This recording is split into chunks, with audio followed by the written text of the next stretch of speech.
of the most abused passages in scripture is Philippians chapter 4 verse 13, where Paul said, I can do all things through Christ who strengthens me.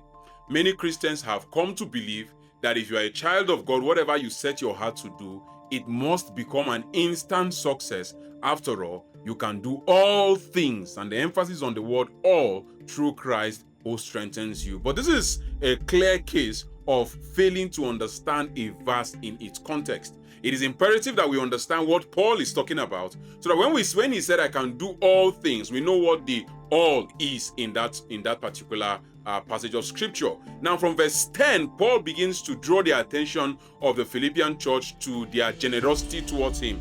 Paul said they have revived him by their kind gesture towards him. He was in prison and they sent gifts to him. In verse 11, Paul tells them that, look, I am not thanking you as though I am dearly in need or I'm desperately in need to get something from you. No. So then he comes to verse 12 to say that I have learned to abound in much and to abound in little. What is Paul trying to say? I have learned as a child of God to be stable and peaceful when I have much. I have learned to be stable and peaceful when I have little. He said, I have learned the secret of contentment. So when he comes to verse 13 and he said, I can do all things through Christ who strengthens me, what the apostle is saying is that through the help of Christ, I can enjoy abundance and I can endure little. I am not moved by my external circumstances. Why? Because the strength of Christ, the power of Christ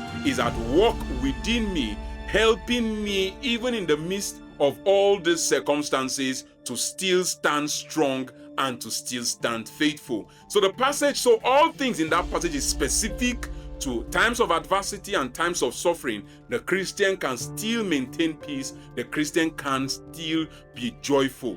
The passage does not mean that if you are a child of God, you must succeed in everything. You must have supernatural strength, physical strength to do things that nobody else can do. No. It actually means that as God's children, we have the ability within us, we have the strength of Christ within us that is able to help us to enjoy much and to endure little. So that's what that passage means. And if you have any passage like that in scripture that is confusing to you, that you want me to help explain, please, I want you to type it in the comment section and I'll do well to make a video about that. And subscribe to this channel so that when that video drops, you will be the first to be notified. God bless you and see you